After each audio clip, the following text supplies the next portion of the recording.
અહીંયા ધ્યાન તો આપણે અભ્યાસ કરીએ છીએ ધોરણ 12 વિષય બાયોલોજી ચેપ્ટર નંબર 6 આનુવંશિકતાનો આણ્વીય આધાર. તમે છેલ્લા લેક્ચરમાં આપણે સ્વયંજનનની ક્રિયાવિધિનો અભ્યાસ કર્યો. સ્વયંજનન કઈ રીતે થાય છે એ આપણે સમજ્યા.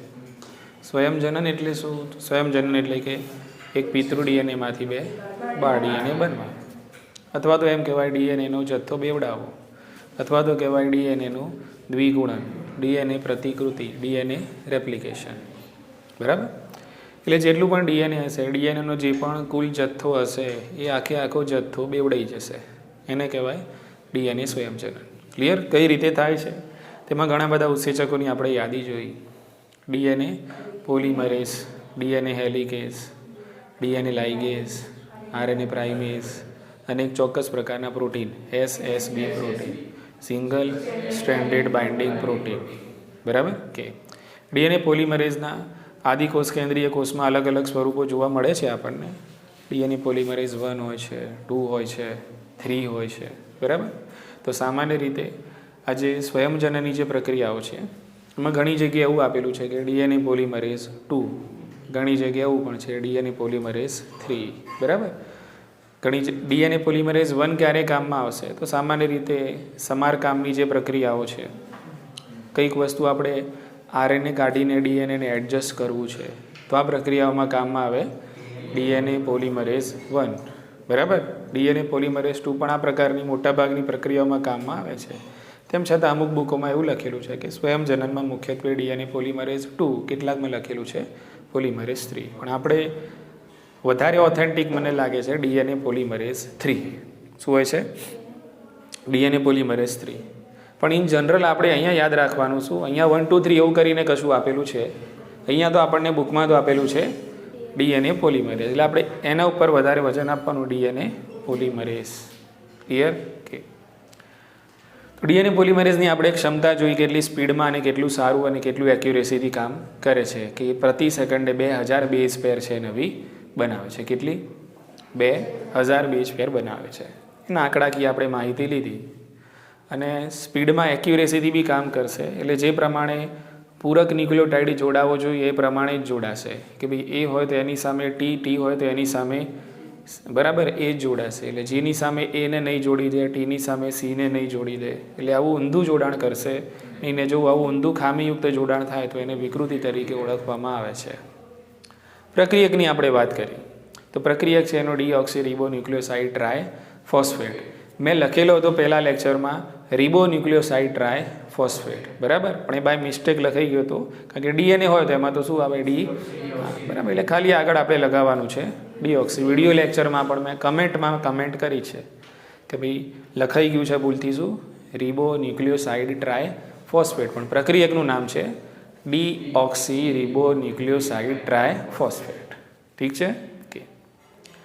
એ બે ધારી તલવાર છે. આપણે વાત કરી હતી કે પ્રક્રિયક તરીકે પણ વર્તે છે અને ઉર્જાના સ્ત્રોત તરીકે પણ વર્તે છે. અને જે ટ્રાયફોસ્ફેટમાં જે છેલ્લા 2 ફોસ્ફેટ છે એમાંથી પુષ્કળ પ્રમાણમાં શક્તિ છૂટી પડે છે અને ઉર્જાના સ્ત્રોત તરીકે આપણને નવા ન્યુક્લિયોટાઇડની બેઝ પેર બનાવવાના જે બંધો બને છે, બંધોની બનાવટમાં કામમાં આવે છે. પછી આપણે બધી વાત કરી કે ડીએનએ હેલિકેઝ. ડીએનએ હેલિકેઝનું શું કાર્ય છે?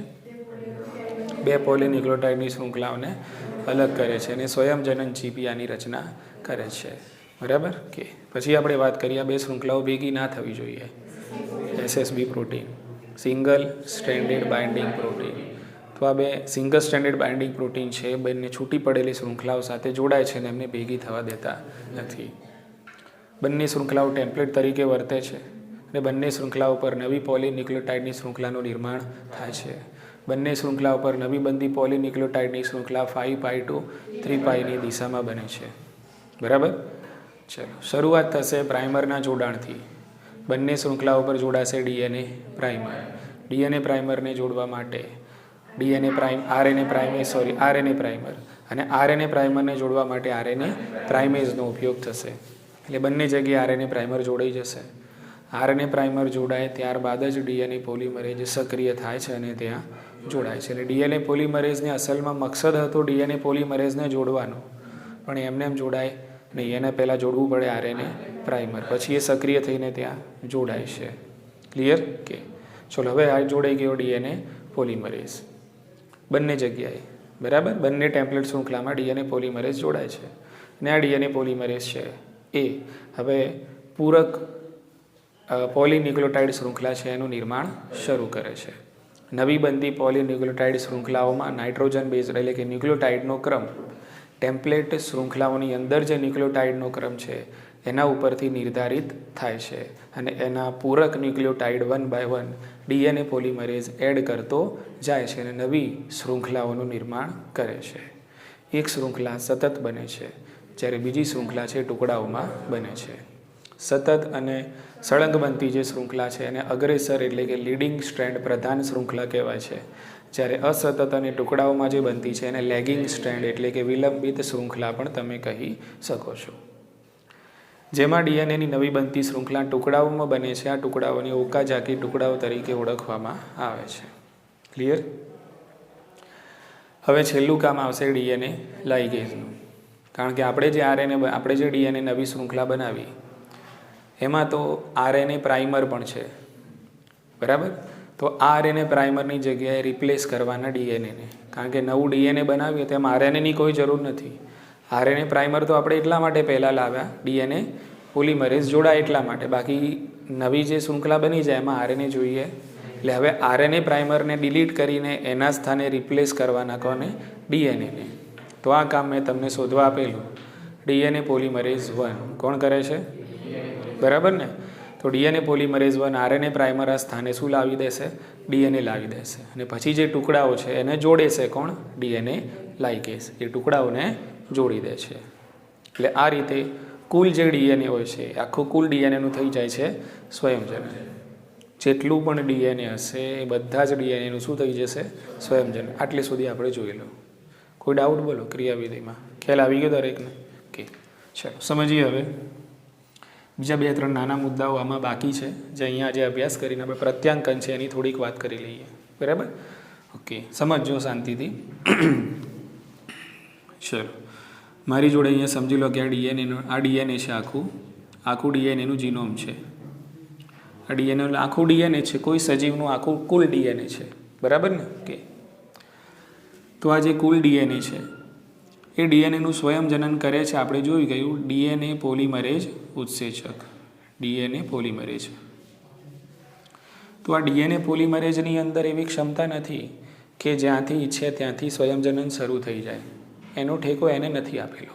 ડીએનએ પોલિમરેઝનું તો ખાલી ફક્ત કામ એટલું જ છે કે કોઈ ચોક્કસ સ્થાને જોડાઈ જશે અને ત્યાંથી સ્વયંજનન શરૂ થશે.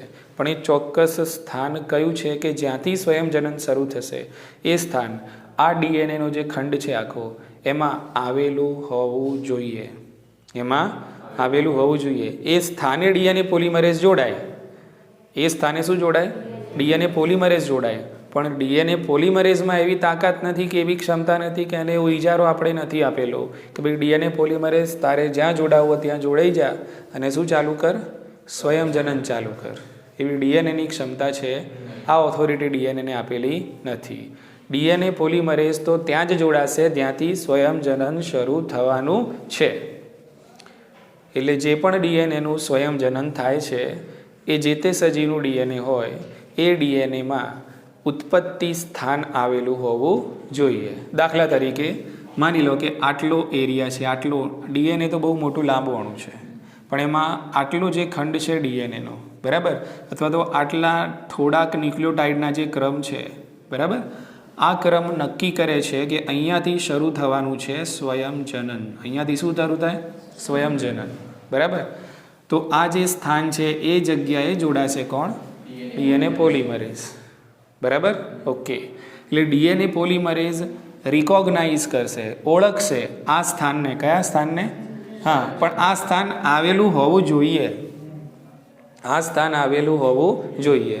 એટલે મતલબ એ થયું કે જો સ્વયંજનન કરવું હોય તો દરેક સજીવના જીનોમમાં જ્યાંથી સ્વયંજનન શરૂ થાય છે એ સ્થાન આવેલું હોવું જોઈએ, જેને સ્વયંજનન ઉત્પત્તિ સ્થાન કહે છે.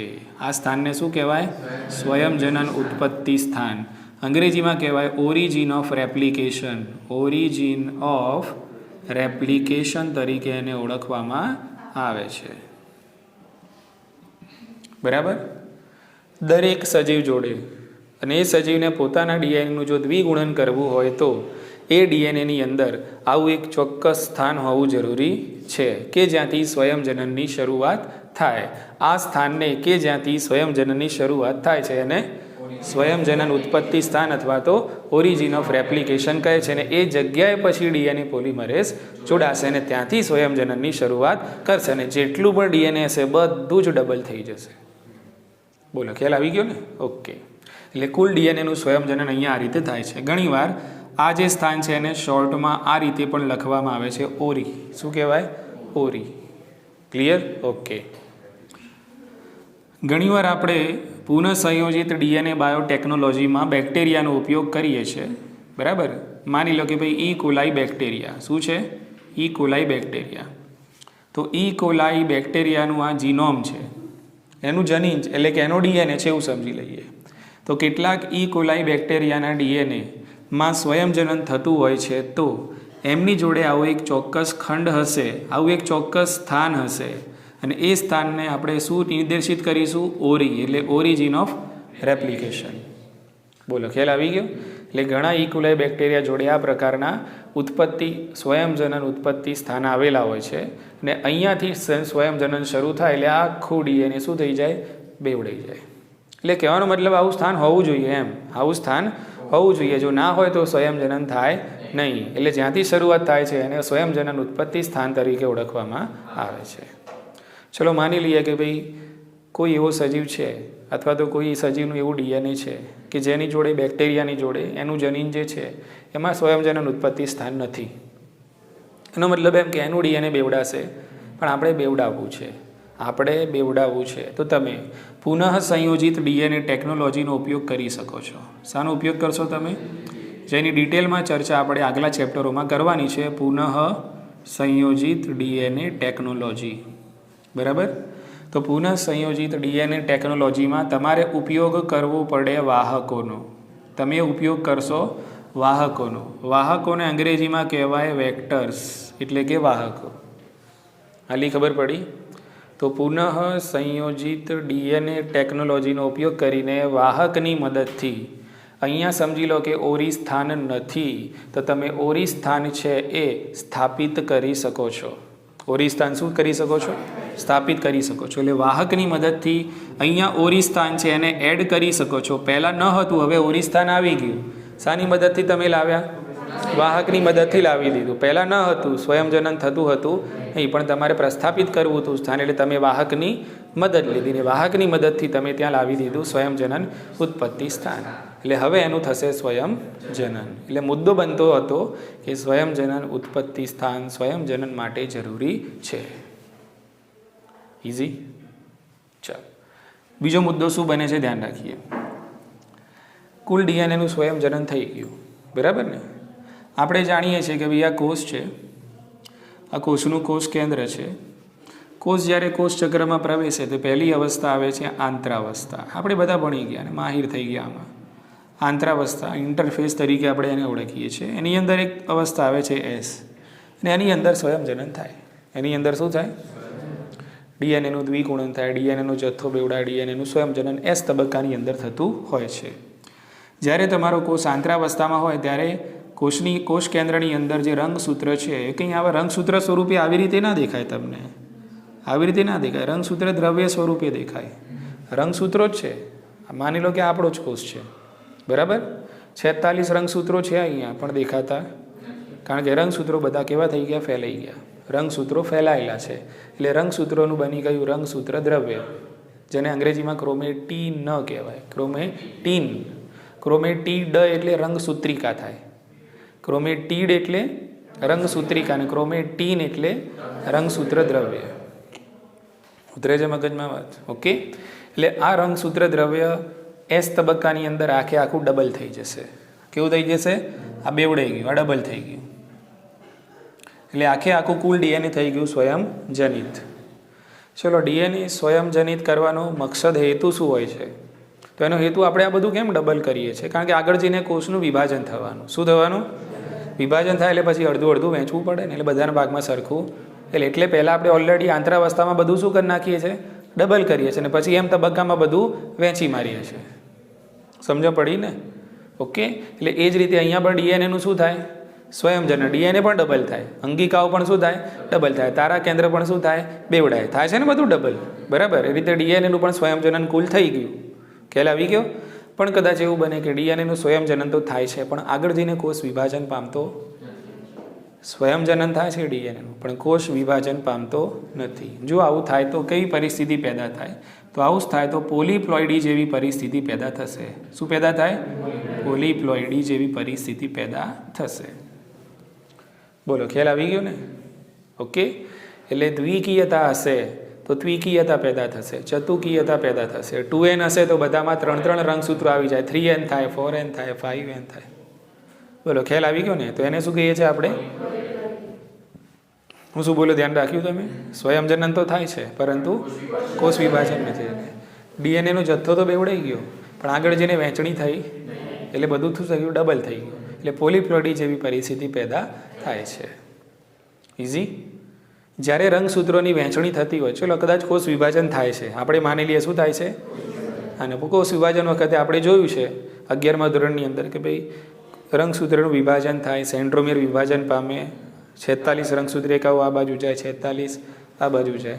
તો આ જે વહેંચણી છે, જે ભાગલા પડે છે, એમાં જો ખામી થાય તો પણ રંગસૂત્રીય અનિયમિતતા પેદા થશે.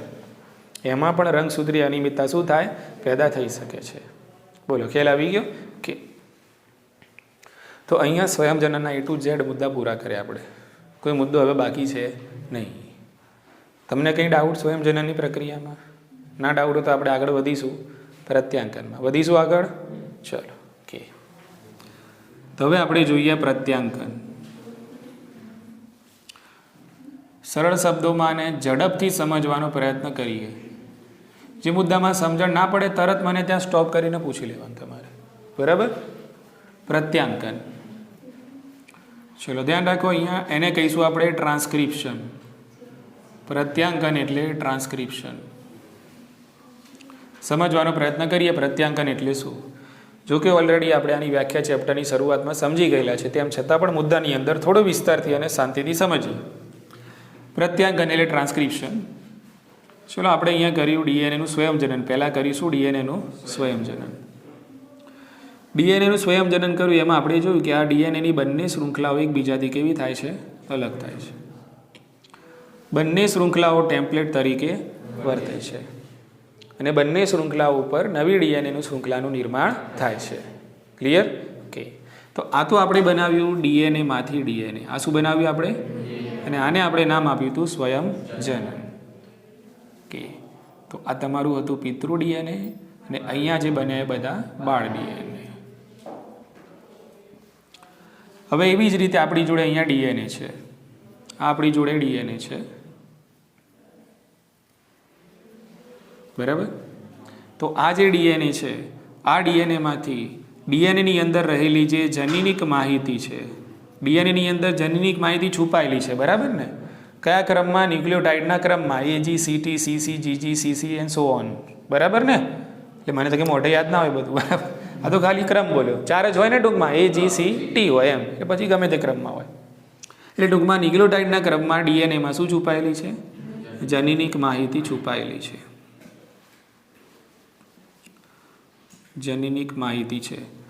હવે આપણે આગળના મુદ્દામાં ભણી ગયા ડીએનએ વિરુદ્ધ આરએનએનો જે મુદ્દો હતો, ડીએનએ અને આરએનએની જે ફાઇનલ હતી, એમાં આપણે જોયું કે ભાઈ આ ડીએનએ જે છે એમાંથી સીધું પ્રોટીન બને નહીં. બોલો હા કે ના? ડીએનએ સીધું સાંકેતન કરીને પ્રોટીન ના બનાવી શકે. ડીએનએને પ્રોટીન બનાવવું હોય તો ડીએનએમાંથી પહેલાં માહિતી સ્થળાંતરિત કરવી પડે. શામાં? અને આરએનએમાં રહેલી માહિતીના આધારે બને પ્રોટીન. બોલો, ખ્યાલ આવી ગયો? એટલે પ્રોટીનના સંશ્લેષણ માટે ડીએનએને આરએનએ ઉપર વાયા આરએનએ જવું પડે. ક્યાં જવું પડે? બીજો કોઈ રસ્તો છે નહીં. ડીએનએ સીધું પ્રોટીનનું સંકેતન કરી શકે. ડીએનએને પહેલાં એની માહિતી છે એને કોને આપવી પડે? હા, અને આરએનએમાં જે માહિતી આવે એના આધારે શું બને? પ્રોટીન બને. ક્લિયર? એટલા માટે અહીંયા પહેલાં આપણે કરવું પડે પ્રત્યાંકન. શું કરવું પડે? તમારે અલ્ટિમેટલી તો બનાવવું છે પ્રોટીન જ. અલ્ટિમેટલી શું બનાવવું છે? પ્રોટીન જ બનાવવું છે, પણ એ ડીએનએમાંથી સીધું બનશે નહીં, પણ પહેલાં તમારે ડીએનએમાંથી બનાવવું પડે. બસ આને પ્રત્યાંકન કહેવાય. આને શું કહેવાય? પ્રત્યાંકન. બરાબર કે એટલે ડીએનએમાં રહેલી જે જનીનિક માહિતી છે એ જનીનિક માહિતીનું સ્થળાંતરણ તમારે કયા સ્વરૂપમાં કરવાનું? આને કહેવાય પ્રત્યાંકન, પ્રતિઅંકન. શું કીધું આને? બરાબર કે એટલે અહીંયા ડીએનએમાં જે અંકો હાજર છે, અંકો એટલે કે ન્યુક્લિયોટાઇડનો ક્રમ, બરાબર, એનું પ્રતિઅંકન થાય છે, એની ઊંધી છાપ પડે છે આરએનએમાં. ક્યાં પડે છે? આરએનએમાં. ખ્યાલ આવી ગયો? ઓકે. એટલે આરએનએ બનશે એટલે જે માહિતી ડીએનએમાં છે એ જ માહિતી ક્યાં આવી ગઈ? અને આરએનએમાં જે માહિતી આવી એના આધારે શું બનશે? એટલે આના પછીની જે પ્રક્રિયા છે ભાષાંતર છે. શું છે? હા, એટલે આરએનએમાંથી પ્રોટીન બનવાની પ્રક્રિયા. આરએનએ એટલે કયું બનશે અહીંયા? Messenger RNA. એમાંથી પ્રોટીન બનવાની પ્રક્રિયાને આપણે કહીશું ભાષાંતર.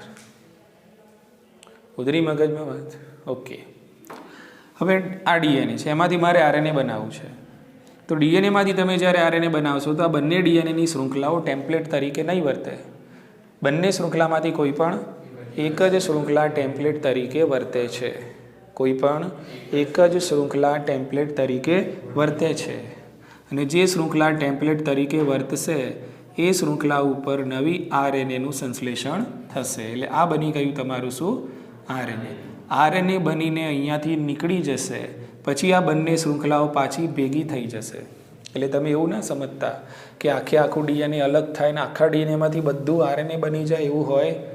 એ તો ખાલી સ્વયંજનનમાં થાય. શામાં થાય? સ્વયંજનનમાં જેટલું પણ ડીએનએ હોય એટલું બેવડાઈ જાય, બરાબર.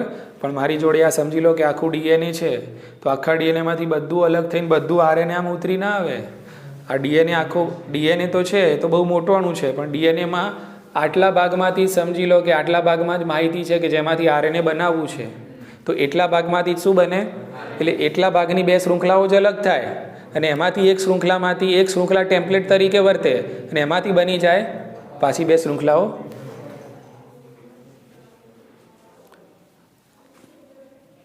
ખબર પડી? એટલે એવું ના સમજતા કે ભાઈ આખું જે ડીએનએ છે આખું ડીએનએ ખુલી જાય અને પછી બધું જ ડીએનએનું બધું જ આરએનએ બને, એવું હોતું નથી. કોઈ ચોક્કસ ખંડ હોય છે ડીએનએનો કે જ્યાંથી પ્રત્યાંકન શું થાય? શરૂ થાય, બરાબર. એ સાઇટ હોય એટલા ભાગમાં જ આ બે ડીએનએની શૃંખલાઓ શું થશે? અલગ થશે. બંને ડીએનએની શૃંખલાઓ પ્રત્યાંકનમાં ટેમ્પલેટ તરીકે વર્તતી નથી. બંનેમાંથી કોઈ પણ એક જ શૃંખલા ટેમ્પલેટ તરીકે વર્તે છે અને જે શૃંખલા ટેમ્પલેટ તરીકે વર્તશે એના ઉપર નવી આરએનએની શૃંખલાનું નિર્માણ થશે. ખ્યાલ આવી ગયો? માની લો કે આ શૃંખલા ટેમ્પલેટ તરીકે વર્તે છે, તો આ ડીએનએની શૃંખલા ઉપર અહીંયા ક્રમ છે, સમજી લો કે A G C T, બરાબર, C આ રીતે ક્રમ છે. તો નવી બનતી જે આરએનએ શૃંખલા છે એના ઉપર એનો ક્રમ પૂરક હશે. એની સામે અહીંયા ટી નહીં હોય, પણ આરએનએમાં ટીના બદલે યુ હોય, એટલે અહીંયા એની સામે શું આવશે? યુ. જીની સામે C, G, બરાબર. ટીની સામે તો એ આવવાનું જ, સીની સામે G અને G. તો નવી બનતી આરએનએ શૃંખલામાં આ ક્રમ હશે. બોલો, ખ્યાલ આવી ગયો? તો અહીંયા આપણને ખબર પડી કે પ્રત્યાંકનમાં ડીએનએની બંને જે શૃંખલાઓ છે એ અલગ તો પડે છે, પણ કોઈ પણ એક શૃંખલા ટેમ્પલેટ તરીકે વર્તે છે અને જે શૃંખલા ટેમ્પલેટ તરીકે વર્તે એના ઉપર જ નવી આરએનએની શૃંખલાનું નિર્માણ થાય છે. સેટ મુદ્દો? હવે પ્રશ્ન એ થાય કે ભાઈ કેમ બંને નથી? કેમ બંને શૃંખલાઓ ટેમ્પલેટ તરીકે નથી વર્તતી? કેમ એક જ ટેમ્પલેટ તરીકે વર્તે છે? તો એની બે દલીલો છે કે કેમ બે શૃંખલાઓ ના વર્તી શકે અને કેમ બેમાંથી કોઈ પણ એક જ શૃંખલા ટેમ્પલેટ તરીકે વર્તે છે અને એક જ શૃંખલા ઉપરથી આરએનએનું નિર્માણ થાય છે. આવું કેમ? બરાબર ને? કે હવે ધ્યાન રાખજો, એ બે દલીલો કઈ છે. તો પહેલી દલીલ શું છે? ધ્યાન રાખો. માની લઈએ કે બંને શૃંખલાઓ, આ શૃંખલા અને આ શૃંખલા બંને ટેમ્પલેટ તરીકે વર્તે છે. આ શૃંખલા બંને ટેમ્પલેટ તરીકે વર્તે છે. હું થોડું સરળ બનાવીને અહીંયા દોરી દઉં છું. આ બે શૃંખલાઓ છે, બરાબર ને? કે તો આ જે શૃંખલા છે સમજી લો કે 3π to 5π, તો આ થશે 5π to 3π. આ ડીએનએની શૃંખલા બંને અલગ થાય છે, બંનેને ટેમ્પલેટ બનાવીએ, બંને ઉપર આરએનએ બનાવીએ, બરાબર ને? કે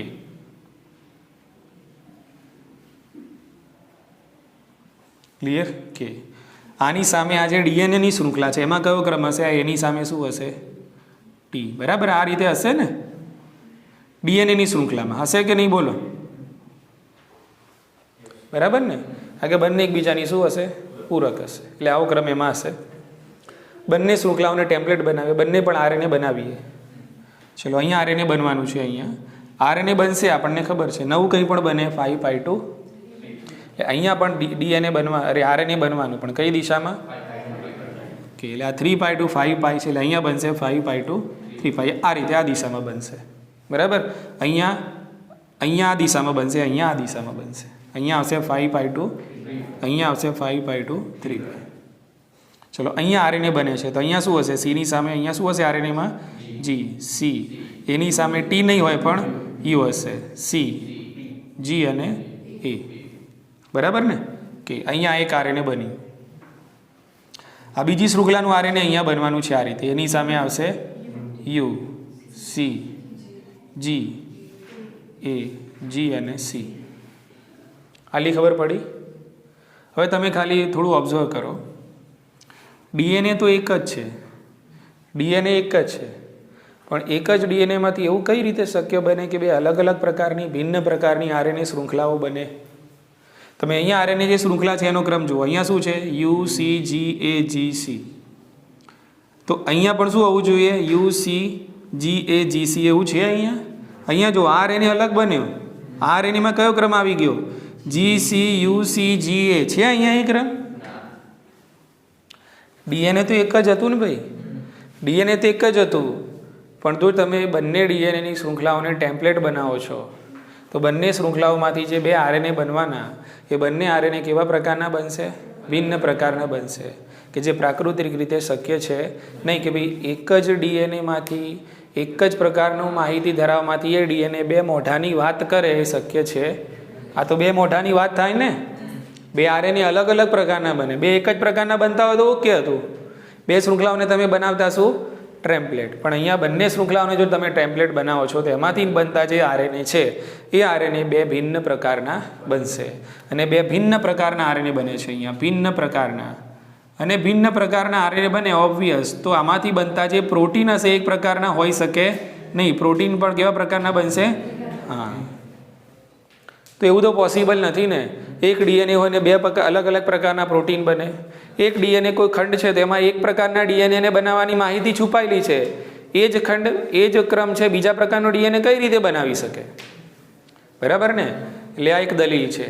આ એક દલીલ છે કે જે સાબિત કરે છે કે ડીએનએમાં બંને પોલીન્યુક્લિયોટાઇડની શૃંખલાઓ ટેમ્પલેટ તરીકે વર્તી શકે, કોઈ પણ એક જ શૃંખલા ટેમ્પલેટ તરીકે વર્તે છે. ઉતરી કે મગજમાં વાત? બીજી દલીલ શું છે કે ભાઈ ચલો માની લઈએ ડીએનએ ટેમ્પલેટ શૃંખલા બંને વર્તે છે અને આ બે આરએનએ બને છે. તો અહીંયા જે આરએનએ બનવાનું એ ડીએસ આરએનએ બનશે. કેવું બનશે? કારણ કે આરએનએની બે શૃંખલાઓ બને છે ને, અને વળી પાછી આ બે શૃંખલાઓ એકબીજાની પૂરક હશે. આ જે બે શૃંખલાઓ બની એ એકબીજાની શું બનશે? પૂરક બનશે. એટલે અહીંયા જે આરએનએ બનવાનું એ ડીએસ બનવાનું. આ રીતે ડબલ સ્ટ્રેન્ડેડ આરએનએ, દ્વિશૃંખલીય આરએનએ. ચલો દ્વિશૃંખલીય આરએનએ તમે બનાવી પણ દીધું, પણ શું આ દ્વિશૃંખલીય આરએનએનું પછી ભાષાંતર થશે? ભાષાંતર થશે, એમાંથી પ્રોટીન બનશે? ના બને. દ્વિશૃંખલીય આરએનએમાંથી પ્રોટીન બને નહીં. ખ્યાલ આવી ગયો? કે તો આ દ્વિશૃંખલીય આરએનએ છે પછી એનું શું નહીં થાય? હા, ભાષાંતર આનું પોસિબલ નથી. બરાબર? આમાંથી પ્રોટીનનું સંશ્લેષણ થશે નહીં. એક શૃંખલીય આરએનએમાંથી શું થાય? પ્રોટીનનું સંશ્લેષણ થાય. કારણ કે એક શૃંખલીય જે આરએનએ છે એના ઉપર આવેલા હોય જનીન સંકેતો, જેને જીનેટિક કોડ તરીકે ઓળખવામાં, એટલે જે એક્ઝેક્ટ જે માહિતી જે છે, બરાબર, ઓકે, જે સૂચના છે એ એક શૃંખલીય આરએનએમાં સ્ટોર કરી શકાય. દ્વિશૃંખલીયમાં તો સ્ટોર થાય. તમે બે શૃંખલાવાળું આરએનએ લાવો, બરાબર, તો પછી એ જે આરએનએ છે એના ઉપર તમે ટ્રાન્સફર આરએનએ કઈ રીતે જોડવાના? કારણ કે બે આરએનએ તો એકબીજા સાથે જોડાયેલા છે, બરાબર ને? કાં તો પછી તમારે બે આરએનએ અલગ કરવા પડે ફરીથી, અને બેમાંથી પાછી કોઈ એક શૃંખલા પર શાનું નિર્માણ થાય? પ્રોટીનનું નિર્માણ થાય. બરાબર? તો એ પોસિબલ છે નહીં. એટલે આ બીજી દલીલ છે કે જો બે શૃંખલાઓ પર ટેમ્પલેટ તરીકે વર્તે છે તો આરએનએ જે બનવાનું એ કેવું બનવાનું? દ્વિશૃંખલીય બનવાનું. દ્વિશૃંખલીય જે આરએનએ છે એનું પ્રોટીનમાં સંકેતન થતું નથી, એટલે ભાષાંતર થાય નહીં. એટલે આપણે દલીલોથી સાબિત થાય છે કે પ્રત્યાંકનની પ્રક્રિયામાં ડીએનએમાંથી જે આરએનએ બને છે એના માટે બે ડીએનએની શૃંખલાઓ જે છે પ્રતિ સમાંતર, એમાંથી કોઈ પણ એક શૃંખલા ટેમ્પલેટ તરીકે વર્તે છે અને એના ઉપર જ નવી આરએનએની શૃંખલાનું નિર્માણ થાય છે. ઇઝી.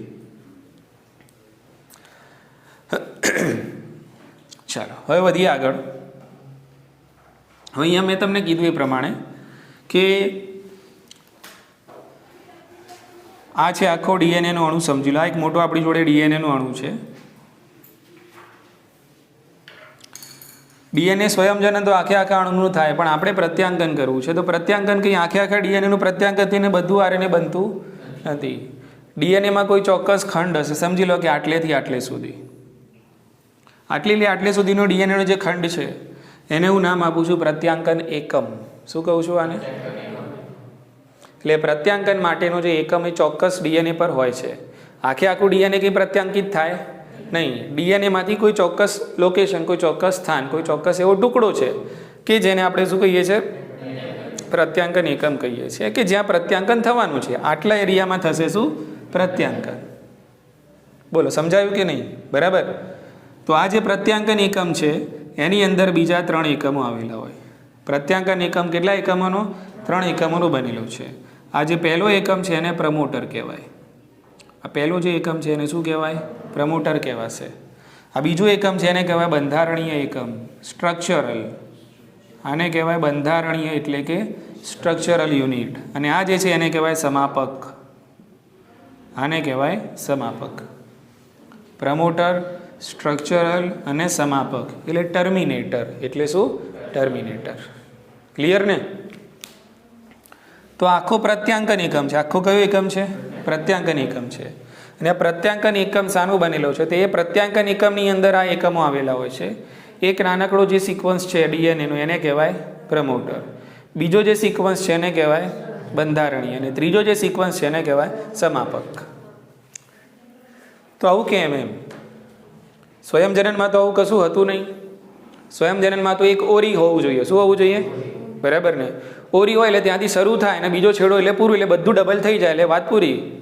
એટલે એમાં ક્યાં અટકવાનું છે? અટકવાની કોઈ છે નહીં. અટકે ક્યારે સ્વયંજનન? જ્યારે બધું ડીએનએ બેવડે ત્યારે અટકી જાય ઓટોમેટિક. પણ ત્યાં શરૂ થવાનું સ્થાન જોઈતું હતું. ત્યાં ઓરી હોવું જોઈએ. ક્યાંથી શરૂ કરવું એ નક્કી હતું નહીં.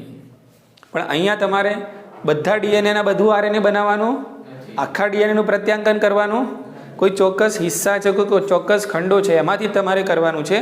એટલે અહીંયા ખબર હોવી શું જોઈએ? ક્યાંથી શરૂ કરવું અને ક્યાં પૂરું કરવું. ક્યાં શરૂ કરવું અને ક્યાં પૂરું કરવું. બરાબર ને? કે તો એના માટે અહીંયા છે આ 3 પ્રત્યાંકનના એકમો, જેમાં એક એકમને કહેવાય પ્રમોટર. એટલે પ્રત્યાંકન શરૂ થશે. બરાબર? તો પ્રત્યાંકન શરૂ થવા માટેની સાધન સામગ્રી અહીંયા જોડાશે. કયા સ્થાને? પ્રમોટર સ્થાને. બોલો, સમજાય છે? ઓકે. અને અહીંયાથી આ જે બંધારણીય જે જનીન તમને દેખાય છે, આ બંધારણીય જે સિક્વન્સ દેખાય છે, આ 2 શૃંખલાઓ પડશે અલગ. શું પડશે? અલગ.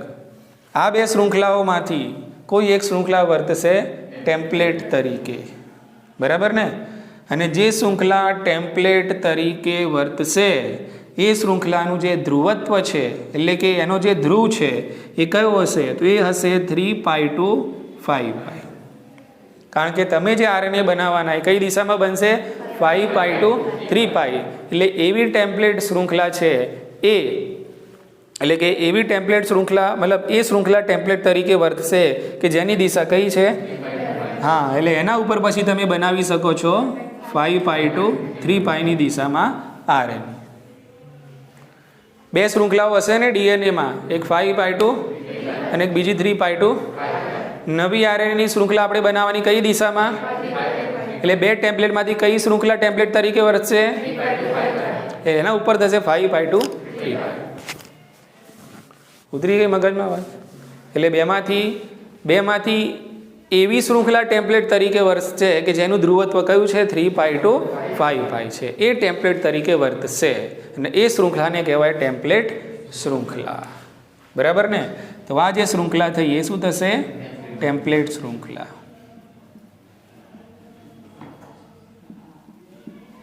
બોલો, આટલી ખબર પડી ગઈ? ઓકે.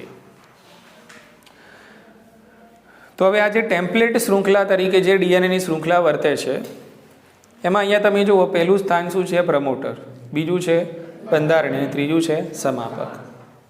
જે રીતે ડીએનએ સ્વયંજનન થયું એમાં આપણે ઘણા બધા ઉત્સેચકોનો ઉપયોગ કર્યો, એવી રીતે આ પ્રત્યાંકનની પ્રક્રિયા પણ ઉત્સેચકથી ખાલી નથી. તો આ જે પ્રક્રિયા છે એ પણ ઉત્પ્રેરિત જ છે અને એનું ઉત્પ્રેરણ પણ ઉત્સેચક દ્વારા થાય છે. ડીએનએ બનાવવું હતું તો આપણે ઉપયોગ કર્યો ડીએનએ પોલિમરેઝ. આપણે આરએનએ બનાવવું છે, પોલિમરેઝ. તો અહીંયા જે ઉત્સેચક તમને કામમાં આવશે એ ઉત્સેચકનું નામ છે આરએનએ પોલિમરેઝ. એનો મતલબ એમ કે અહીંયા પોલિમરાઇઝ કોણ થવાનું છે? આરએનએ થવાનું છે. એટલે અહીંયા ઉપયોગમાં આવતો ઉત્સેચક એટલે કે આરએનએ પોલિમરેઝ. બોલો, સમજાયું ને?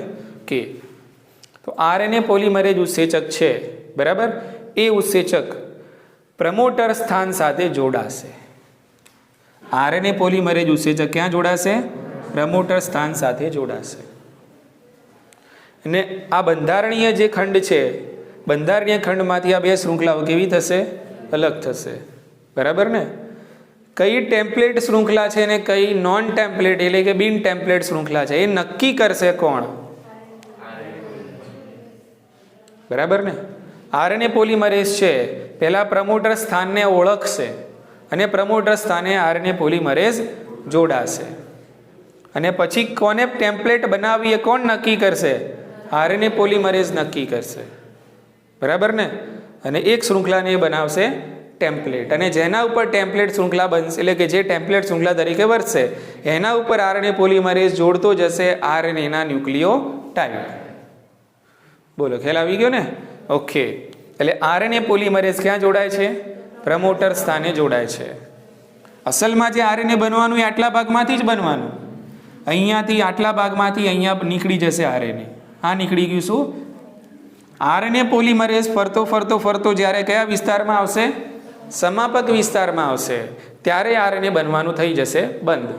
એટલે અહીંયા બધા સ્પેર પાર્ટ અલગ થઈ જશે. અહીંયા બધા સ્પેર પાર્ટ જોડાયા એટલે ઉત્સેચક ને બીજા પ્રોટીન બધું અહીંયા જોડાય છે અને પછી આખી સિલાઈ ચાલુ થાય છે.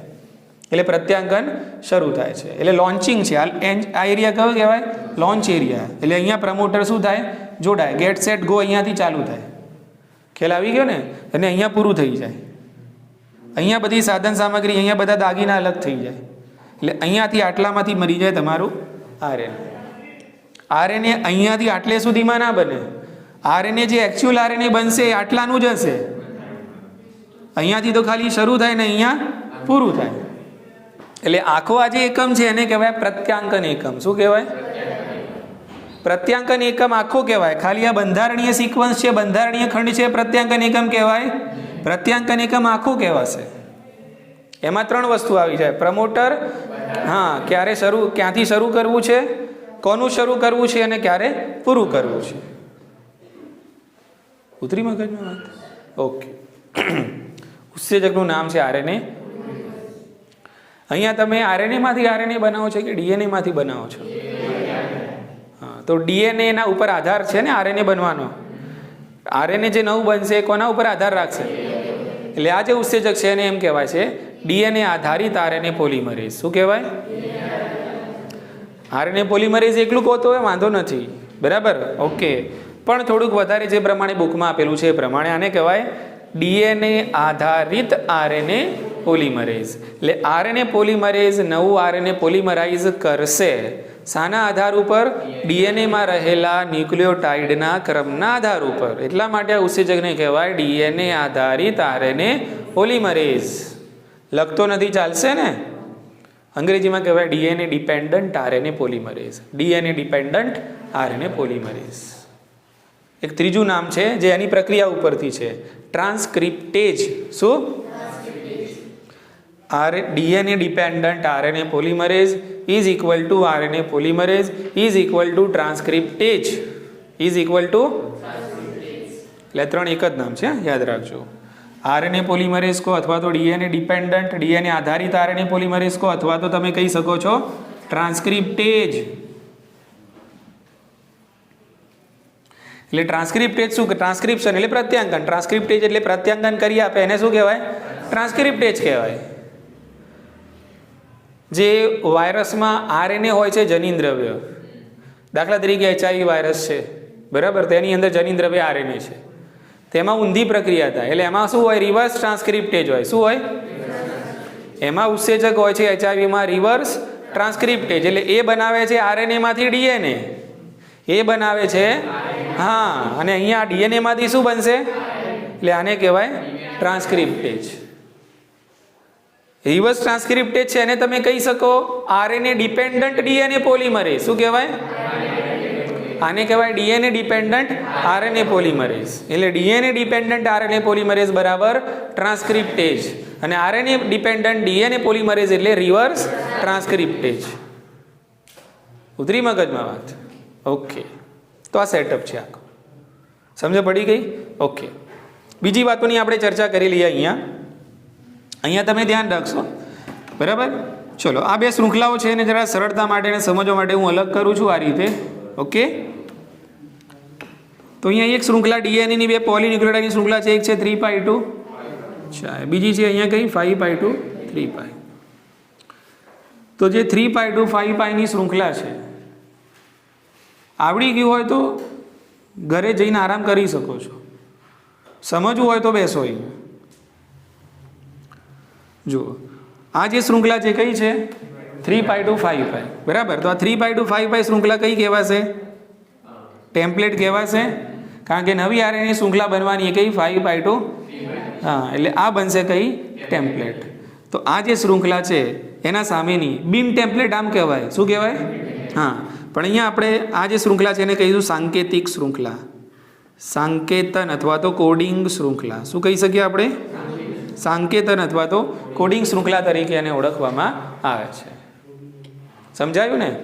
જો આપણે કદાચ કોન્સેપ્ટ ક્લિયર ના હોય ને કદાચ વાંચ્યું ના હોય તો તમે એમ કહેશો કે સર આરએનએ બને છે અહીંયા અને તમે આને સાંકેતિક શૃંખલા કહો છો. અજીબ લાગે ને થોડું? આપણે વાંચ્યું ના હોય તો આપણે તુક્કો મારવો હોય તો આપણો તર્ક એવું કે આ સાંકેતન શૃંખલા કોડિંગ શૃંખલા છે એટલે એના ઉપર એવો ક્રમ આવેલો હશે કે જેમાંથી આરએનએ બને. જેમાંથી શું બને? એટલે આપણે તુક્કો એવું લગાવીએ કે ભાઈ આ સાંકેતન શૃંખલા કોડિંગ શૃંખલા ઉપર નવી આરએનએનું નિર્માણ થાય છે, પણ અસલમાં એવું છે નહીં. નવી આરએનએ બને છે ક્યાં? ટેમ્પલેટ ઉપર બને છે, બરાબર ને? પણ આ નવી બનતી આરએનએ શૃંખલા ઉપર ન્યુક્લિયોટાઇડનો ક્રમ સમાન હોય છે, જેવો ક્યાં હશે? સાંકેતન શૃંખલા પર હશે. ફક્ત સાંકેતન શૃંખલા ઉપર એટલો જ ફરક હશે કે સાંકેતન શૃંખલામાં જ્યાં ટી હશે ત્યાં આરએનએમાં યુ હશે. બાકી આના જેવો જ ક્રમ નવી બનતી આરએનએમાં આવશે. બોલો હા કે ના? કારણ કે આ બંને તો એકબીજાની કેવી છે? એટલે આના સંકેતો અને નવી બનતી આરએનએના સંકેતો કેવા છે? સરખા છે. ફક્ત ફરક છે થાઇમિન અને યુરેસિલનો. અને એટલા માટે આ જે શૃંખલા છે બિન ટેમ્પલેટ છે. કેવી છે? જેના ઉપર નવી આરએનએ બનતી નથી. સમજાવ્યું કે નહીં? જેના અંદર સંકેતો નથી તેમ છતાં એને કહેવાય છે સાંકેતન એટલે કે કોડિંગ શૃંખલા. કારણ કે આની અંદર જે સિક્વન્સ છે એના જેવું સિક્વન્સ નવી બનતી આરએનએ શૃંખલામાં હશે. ઉતરીને મગજમાં વાત? દાખલા તરીકે અહીંયા લખી દઈએ થોડું ઘણું સમજવા માટે, બરાબર? AGCTC આટલું લખ્યું આપણે. ક્લિયર? આના સામેની આ શૃંખલામાં કયો ક્રમ હશે? એની સામે ટી હશે. ડીએનએની વાત કરીએ છીએ. જીની સામે, બરાબર, આ રીતે સી આવશે અહીંયા, જી અહીંયા, એ અહીંયા જી, બરાબર ને? ચલો, અહીંયા આપણે નવી આરએનએની શૃંખલા બનાવીએ છીએ. આની સીની સામે શું આવશે? જી. ટીની સામે યુ આવશે. એ નહીં આવે, અરે ટીની સામે તો એ જ આવશે ને, ટીની સામે તો એ જ આવશે. સીની સામે જી, સી, યુ, બરાબર ને? ચલો, તો અહીંયા તમે જુઓ આ આરએનએની નવી શૃંખલા બની. તો અહીંયા તમે ક્રમ જુઓ TCGAG. શું છે અહીંયા? TCGAG. ફક્ત ફરક એટલો જ્યાં ટી છે ત્યાં. બાકી આરએનએનો આ જે ક્રમ બને છે એક્ઝેક્ટલી કોના જેવો છે? સાંકેતન શૃંખલા, બિન ટેમ્પલેટ શૃંખલા જેવો છે. બોલો, ખ્યાલ આવી ગયો ને? એટલે એક શૃંખલાને કહેવાનું ટેમ્પલેટ શૃંખલા, બીજીને કહેવાનું સાંકેતન એટલે કે કોડિંગ શૃંખલા. અસલમાં એના ઉપર આરએનએનું નિર્માણ અહીંયા થવાનું, પણ આ નવી બનતી આરએનએ શૃંખલાની અંદર જે ક્રમ છે એક્ઝેક્ટલી કોના જેવો હશે? સાંકેતન શૃંખલા જેવો હશે. ફક્ત ફરક હશે થાઇમિન અને યુરેસિલ. બરાબર? હવે પ્રશ્નમાં કંઈક એવું પૂછાય છે કે તમને ક્રમ આપેલો હોય સાંકેતન શૃંખલાનો. કોનો? તમને સાંકેતન શૃંખલાનો ક્રમ આપેલો હોય કે ભાઈ આ ફલાણી ફલાણી સાંકેતન શૃંખલા છે, બરાબર. તો આ સાંકેતન શૃંખલાની અંદર આ ક્રમ છે, તો એના ઉપરથી નવી બનતી આરએનએ શૃંખલામાં ક્રમ કયો હશે? તો એ જ હશે. ફક્ત થાઇમીની જગ્યાએ શું લખવાનું? That's all. અને બીજું જોવાનું તમારે એની દિશા, કઈ દિશામાં પૂછ્યું છે. કારણ કે સાંકેતન શૃંખલાની દિશા કઈ હશે? 5π to 3π. કઈ હશે? હા. અને તમને નવી બનતી આરએનએ શૃંખલામાં કદાચ એવું પૂછી લે 3π to, હા, તો તમારે એનો ક્રમ ઊંધો કરો. ક્રમ એ જ રહેશે. ક્રમ આમ બોલવાનો, આમ ક્રમ રહેશે જ, પણ થાઇમીની જગ્યાએ મૂકી દેવાનું ત્યાં. એટલે એક દિશા યાદ રાખવાની કે તમને પ્રશ્ન કઈ દિશામાંથી પૂછ્યો છે અને જવાબ કઈ દિશામાં માંગ્યો છે. 5π to 3π માં માંગ્યો છે કે 3π to 5π, એનું ધ્યાન રાખવાનું.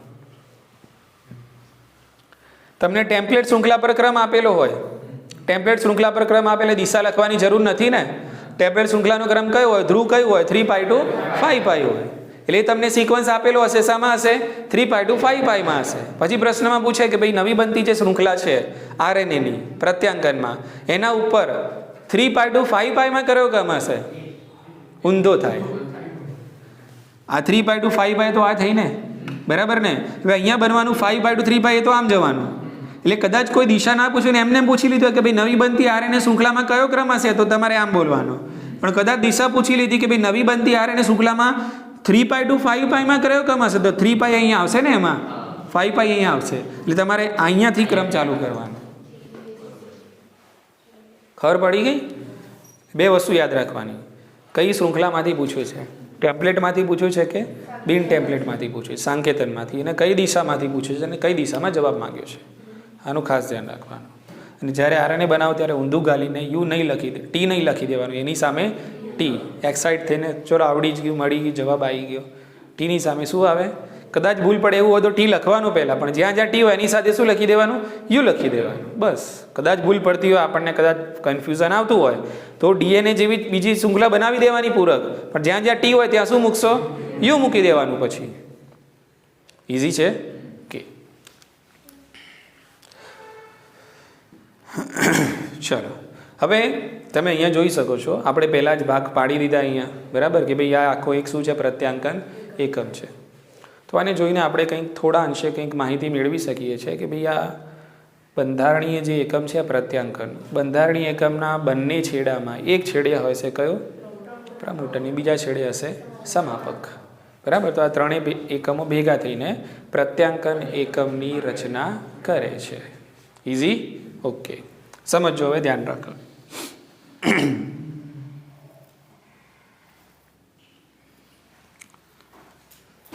આટલો મેં દોર્યો અહીંયા બંધારણીય. શું દોરું છું અહીંયા?